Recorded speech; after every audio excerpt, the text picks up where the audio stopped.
A 73-year-old man, retired, hardworking, the kind of guy who paid his bills on time his entire life, walked into the same bank he'd trusted for 30 solid years. He wasn't doing anything unusual. He just wanted to take out $5,000 of his own money. Money he had earned, saved, and deposited himself over decades of honest work. He walked out with his entire account completely frozen. For 19 days, almost 3 full weeks, he couldn't pay his electric bill. He couldn't buy groceries. He couldn't touch a single dollar of the savings he had spent a lifetime building. Think about that for a moment. Nearly 3 weeks of staring at a bank card that simply wouldn't work. 3 weeks of worry, frustration, and genuine fear. And here's the part that should make you sit up straight and pay close attention. He did absolutely nothing wrong. There was no scam. There was no fraud. There was no clerical error. No identity theft, no suspicious activity, at least not from him. The bank froze his account on purpose, and under a rule that quietly took effect this year in 2026, they were completely, 100% legally allowed to do exactly that. If you are 65 or older, this can happen to you. Maybe not tomorrow, maybe not next month, but it can happen, and almost nobody has been told about it, because your bank certainly isn't going to bring it up over coffee. Why turning 65 changed your bank rights, whether you knew it or not? Here's the reality that most people simply don't know. In 2026, banks have been quietly handed legal power to freeze your money, hold your withdrawals, and lock you out of your own account for up to 15 business days.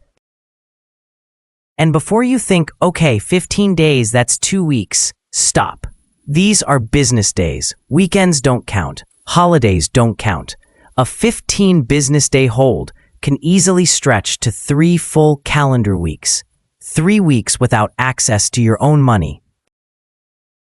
Not because you did anything wrong, simply because you crossed an age line you didn't even know existed. I went through everything, the new state laws, the federal guidance, the fine print buried deep inside bank policies, and I found 6 specific things that can trigger one of these freezes.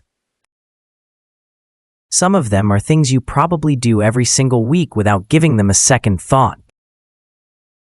Here's the reality that most people simply don't know. In 2026, banks have been quietly handed legal power to freeze your money, hold your withdrawals, and lock you out of your own account for up to 15 business days. And before you think, okay, 15 days, that's 2 weeks, stop.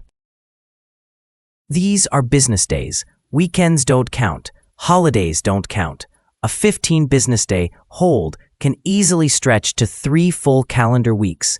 3 weeks without access to your own money. Not because you did anything wrong, simply because you crossed an age line you didn't even know existed.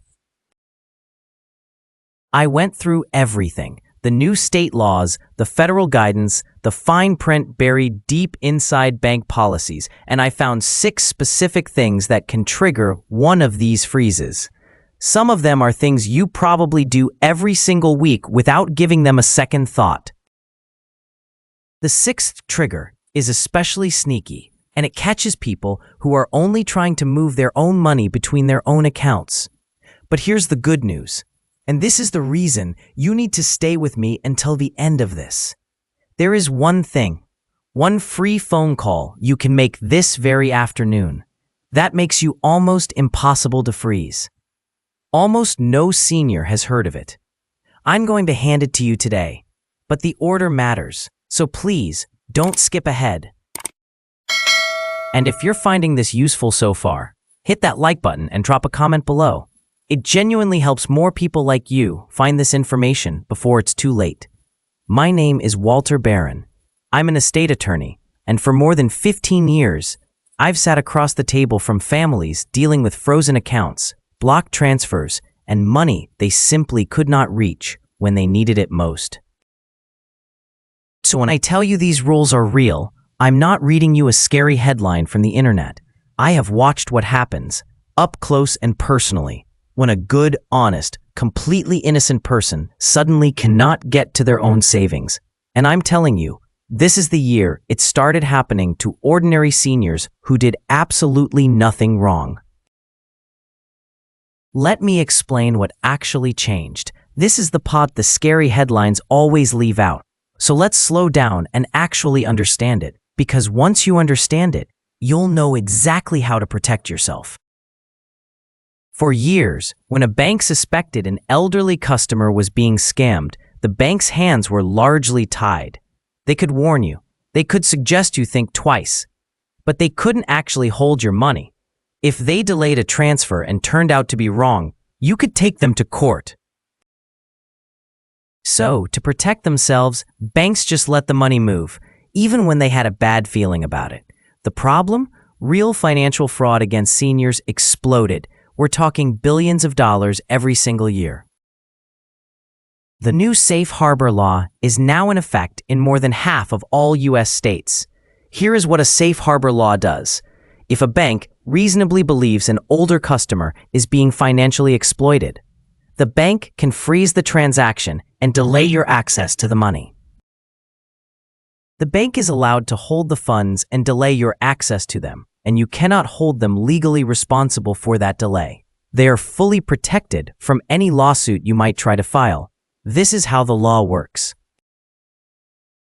The official term written into these laws is specified adult, and a specified adult means anyone 65 years of age or older. That's you. That's the line. The day you turned 65, you automatically became part of a special legal category. You did not sign anything. Nobody told you. It just happened quietly when you turned 65. The law now treats you differently, simply because you entered a new age group without any paperwork or announcement. The hold isn't just a day or two. The standard window in these rules is 14 to 15 business days. This can stretch to 3 full weeks on the actual calendar. 3 weeks without access to your own money while the bank investigates. This investigation can take place without your permission. During this time, you have no access to your money while the bank determines if you are safe. You cannot prevent or shorten this process. It is automatic under the law. To be completely fair, the intention behind these laws is genuinely good. They were created to stop someone from sending their savings to a scammer, pretending to be a family member in trouble, or a romance scammer never met in person. But here's what affects you: the honest senior who is not being scammed. The bank has no idea if it's a scam or your normal life. So they built computer systems, automated algorithms, and artificial intelligence to guess. And those systems often get it wrong. Let me walk you through what trips the wire. Trigger number 1, the sudden large withdrawal.